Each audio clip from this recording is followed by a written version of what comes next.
Welcome to Salcedo Paranormal. It is Thursday, March 10th, 2022, and today I'll be reviewing more short stories from H.P. Lovecraft to complete fiction. So, of course, that means there will most likely be spoilers. So everyone is aware. And, of course, you find all episodes of the show, including all the previous book reviews, where I've covered the first set of stories in this book, along with links to social media, ways to donate, and other ways to contact me. You can visit the podcast page, which is Salcedo Paranormal at podbean.com. That's SALSIDO Paranormal at podbean.com. And I'm always looking to hear from you all, whether you have comments or questions on episodes or topic suggestions, or if you have experiences that you like to share, whether they're your own or from others that you trust, you can do that. You can either send those in a text format or contact me, and we can arrange to have you on the show to talk about those experiences and see where we go from there. So, thank you all, as always, for being here, whether you're listening to the live stream or to the podcast or YouTube feeds. Definitely appreciated. So, we'll see how many of these stories we can get through today. I have 3 picked out, basically the last 3 that I've listened to. And we'll see how long these take to go through.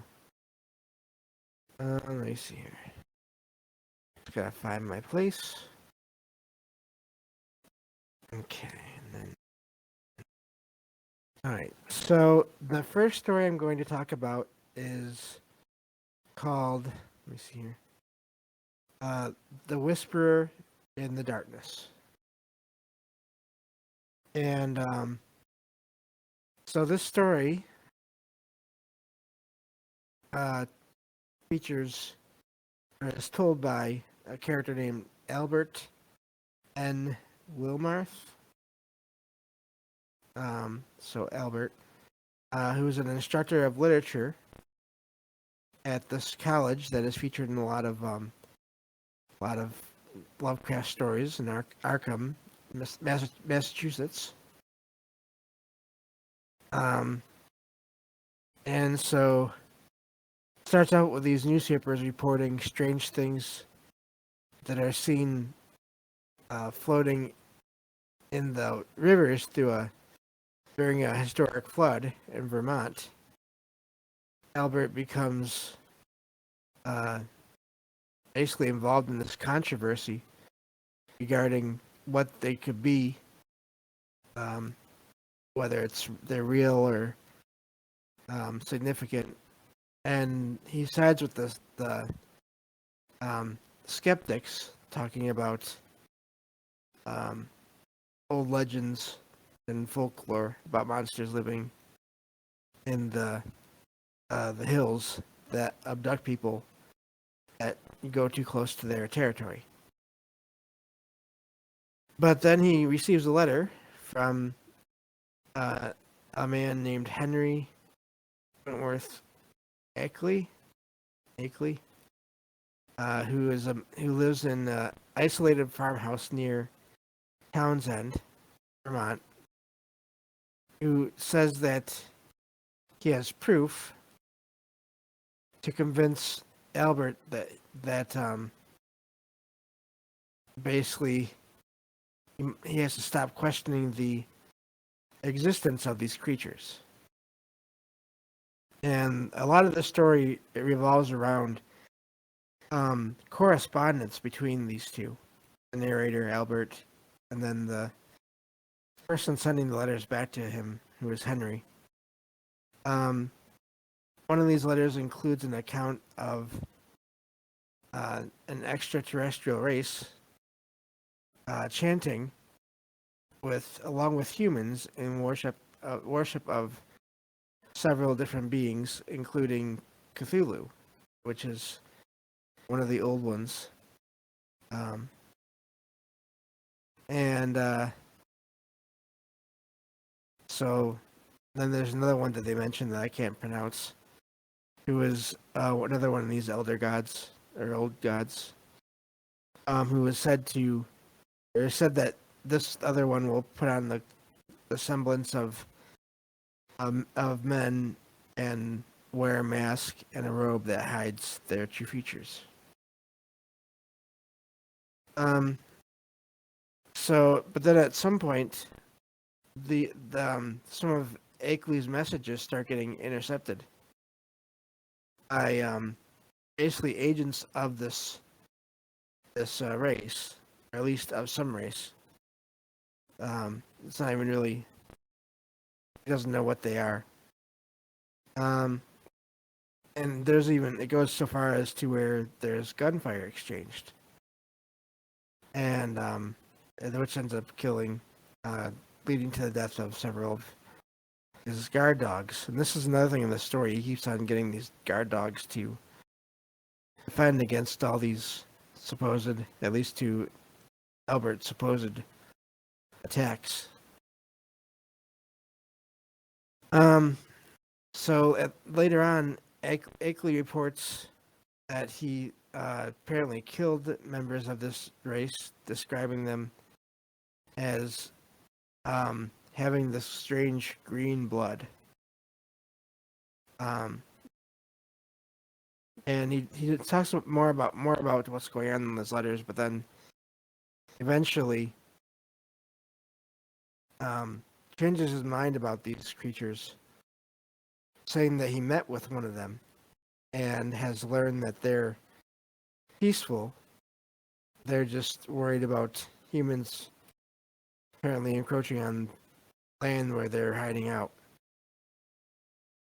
And he says that they basically told him all about basically life out, and I've said basically about 3 times now. I'm sorry.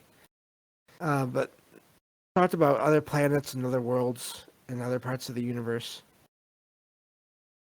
And so Akeley wants Albert to visit him. Henry wants Albert to visit him. And bring along all the letters and the pictures that Henry Akeley sent to Albert.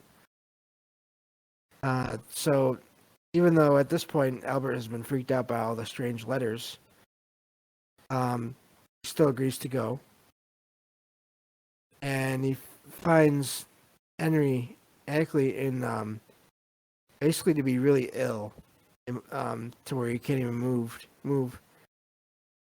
And but Akeley tells Albert, I guess it's easier for me to remember Akeley than Henry, tells Albert about these extraterrestrial beings and their technology, which is really pretty futuristic, it feels like even for Lovecraft, from what I've read so far, which is interesting. So Akeley says that the beings can use some kind of a surgery to take a human brain and place it into a canister where it'll live indefinitely, and can also travel through space without being harmed. And Akeley says that he's agreed to go through this procedure and to visit one of the worlds where these creatures are from. Excuse me. And then Akeley shows Albert one of these canisters that supposedly has a brain in it, and talks about this person, whoever was basically a person before they were put in this canister, talks about this journey and why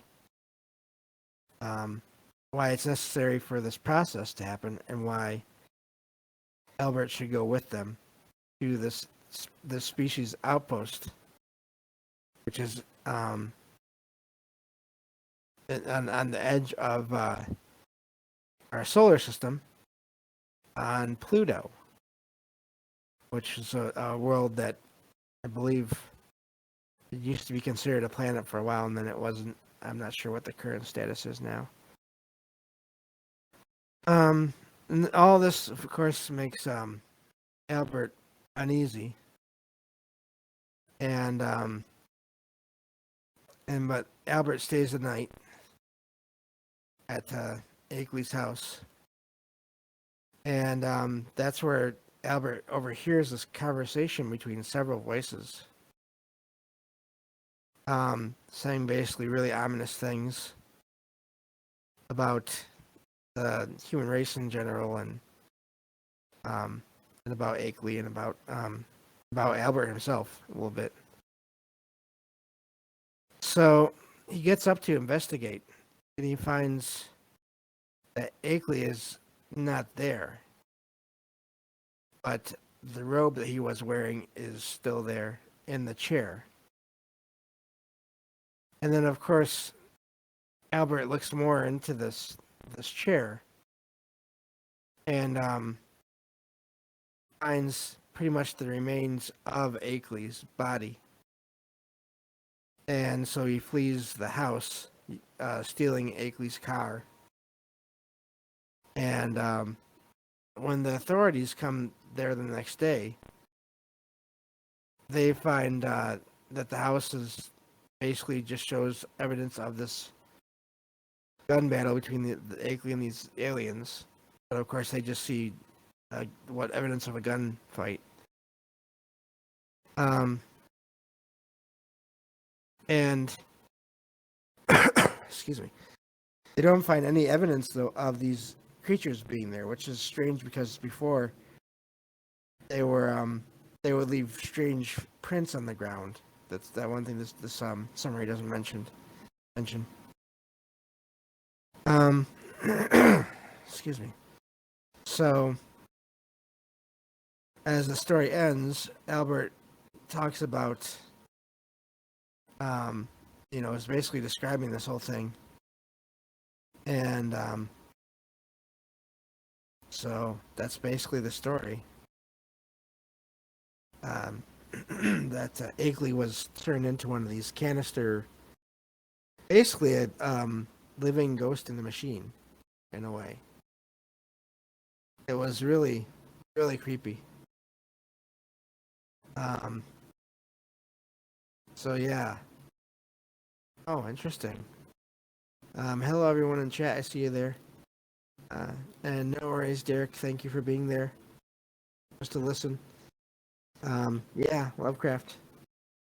I finally got through a few stories. So, and Can, also in chat, hello there, says, I've seen a movie about that. It's called The Hills Have Eyes and Reptilians. Which is interesting. I've heard of that movie. I never saw it. But and I'm losing my voice. That's really wonderful to have happen when you're doing a podcast. But anyway, so yeah, that was a really interesting story. Well done. In terms of the suspense and everything of it. So let me just get some water here, and hopefully that'll help.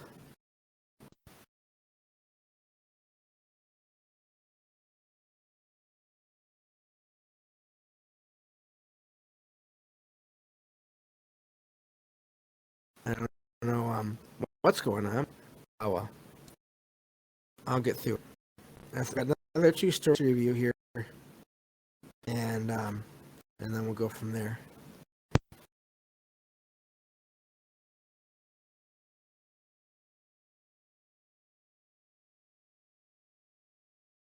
Okay. And hopefully that does it, because I just used up the last of the water in my bottle. Did not refill it before I started. But anyway, so we'll go on to the next story here. Like I said, I've got 2 more that I actually just listened to them today. And Let me pull up the summary for the next one now. So this next one is called The Dreams in the Witch House. And these are all from, I forgot to mention, these are all from an audiobook that I found a little while back. That is the complete fiction of H.P. Lovecraft. So this is going to be an ongoing series of these reviews for a while. So, but yeah, that's the book that I'm listening to. These stories, that's where I'm finding these stories. So, all right. So the story starts with Walter Gilman, who is a student of mathematics and folklore at Miskatonic University, which is that university in Massachusetts. And he's renting an attic room in a house in Arkham, Massachusetts. That is said that it's basically called a witch house. And it's said to be cursed based on this rumor. Basically, rumors that it's cursed because it once had a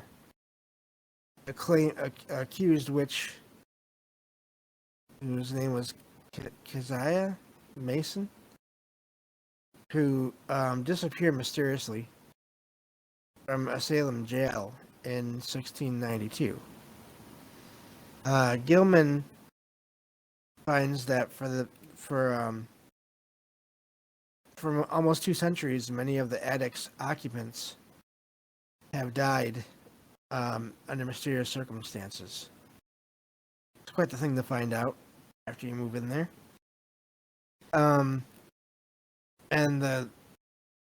So one of the other thing he finds about this room is that he's staying in is that the dimensions of this room seem to be a kind of, they're almost unearthly.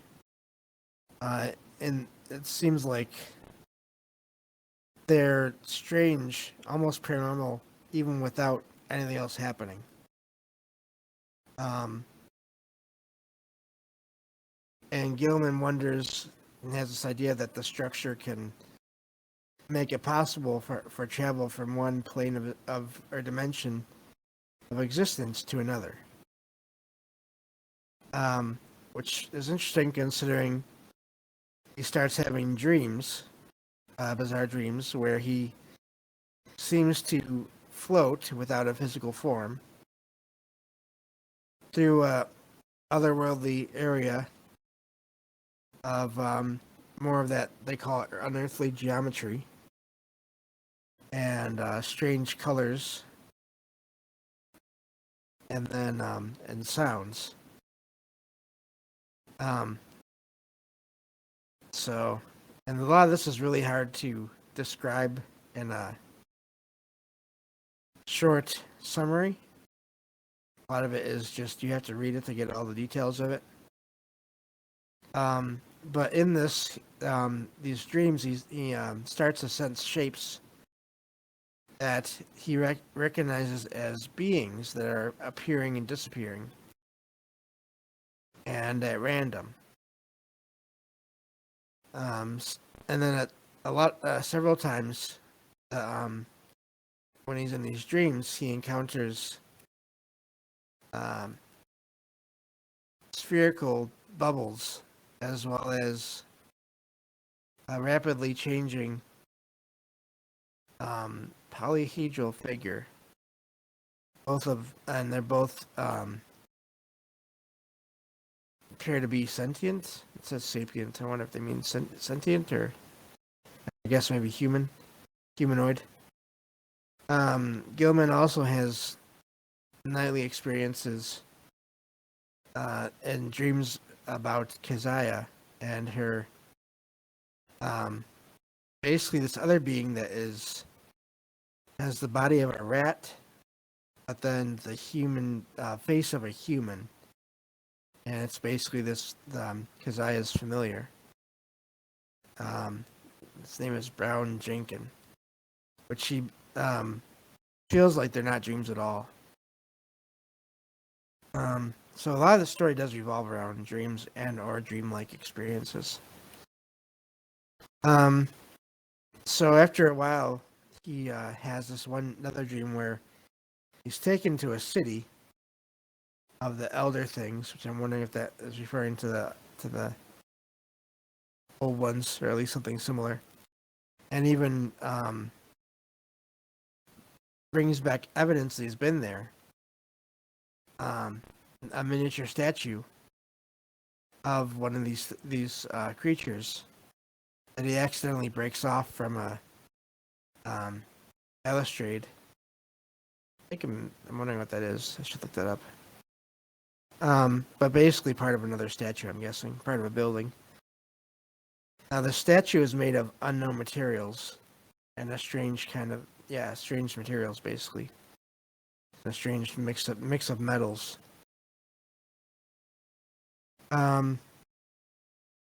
So and these experiences are getting worse and worse and escalating. And he eventually has this dream that he signs a book of one of these what was it? Elder things under the commands of Keziah and Brown Jenkins. And this other figure, which is apparently this man in black.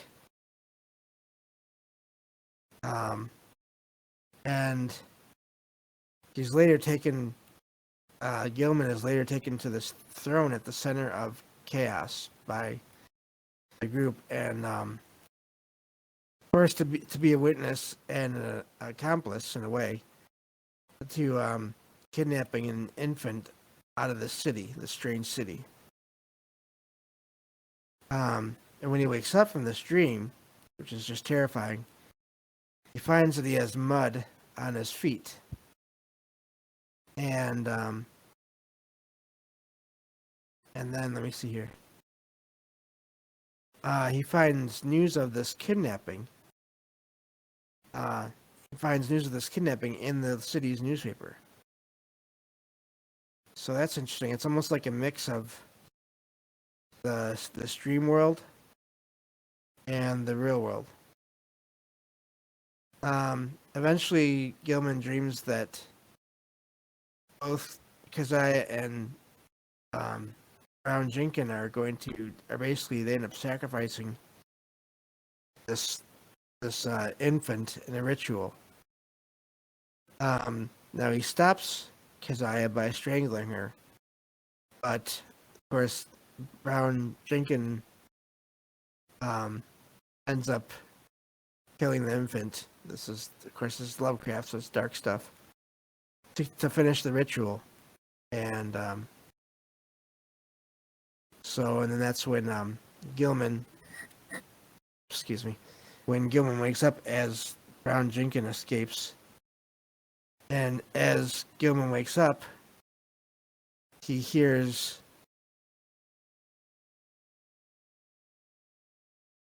this sounds like a scream, basically. Now the next night,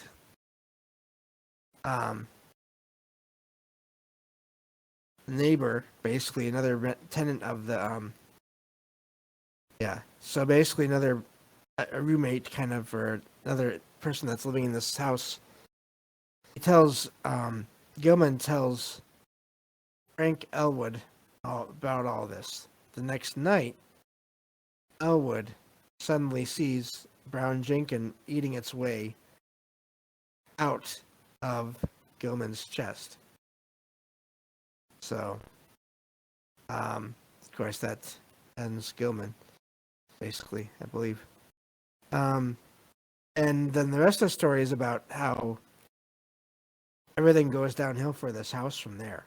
The landlord ends up leaving the place and kicks out everyone that was living there. The house is condemned.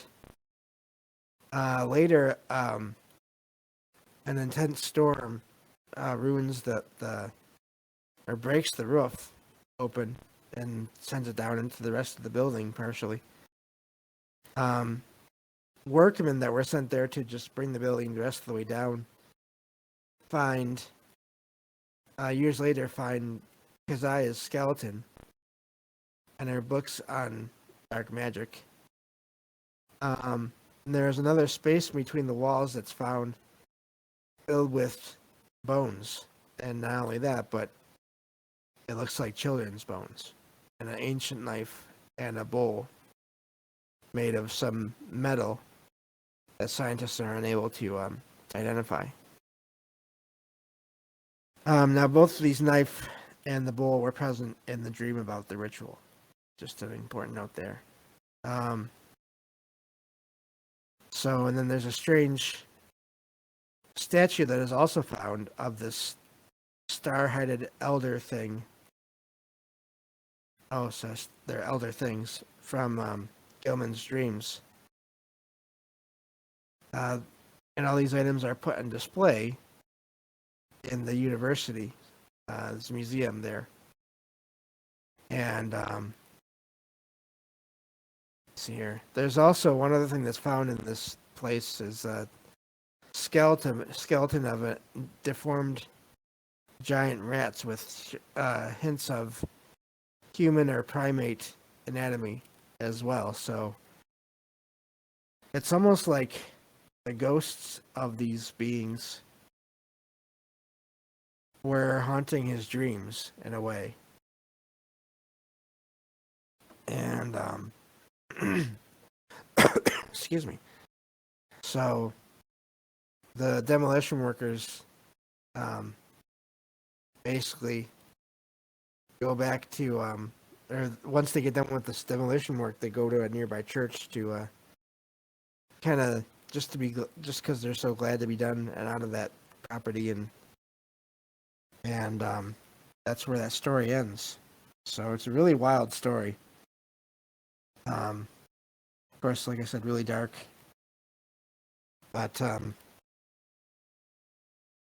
so yeah, it's just really odd story. So yeah, okay, let me see here. Miskatonic is named after Lovecraft's fictional river. Oh, interesting. This is all from Derek. That says, which I personally theorize might be about the Merrimack River, that weird one. Okay, that's near me. Marvel, based on Lovecraft, calls the old ones the many-angled ones sometimes, which I think is about these weird shaped things. In real life, too, the cults call them that. Angles. Interesting. Wow. Yeah. That's these are some. They're really hard. These stories are hard to just ignore because there's just so much to them. There's so many levels of paranormal to them. So even though they're dark, it's still I still enjoy reading them because it's just what is going on there. So it's I really have been enjoying listening to this book. Because of this, just all these crazy intersections of dreams and some kind of spirits, maybe, but then also there's evidence of this Gilman having traveled possibly between dimensions, basically sleepwalking while he's having these dreams. That's another aspect that's kind of not in the summary of that I kind of skimmed through for this, but yeah, it's really odd stories there. So let me see here. I do have one more I can talk about. So since I haven't really given you all a long episode in a little while, let's see if I can do that with this last story. It's not too long. of a summary to get through. Okay. So, this next one, shoot. This one is also going to take a little while to explain. So, unfortunately, I think I have to let it go here. I don't want to, but there's a lot more to read through, and you got to be careful with that. So, but yeah, it's really been a lot of really interesting reading these stories, listening to these stories. So next time I'll start with, let's see here. The next time I do one of these Lovecraft episodes, it'll be the Haunter of the Dark, Haunter of the Dark. Excuse me, which I really liked, and that's kind of why I want to save that for next time because there's a lot in that one to go over. So I don't want to try to rush through it. So, but anyway, so yeah, that's a couple of stories. We're making slow progress in this book. And we'll do this again next Thursday. Oh, interesting. Yeah, I have to. Derek says that there's a new Stephen King novel coming out soon called Fairy Tale. Looks like. So yeah, I may have to get that one too. It'd be nice to review something that's fairly new.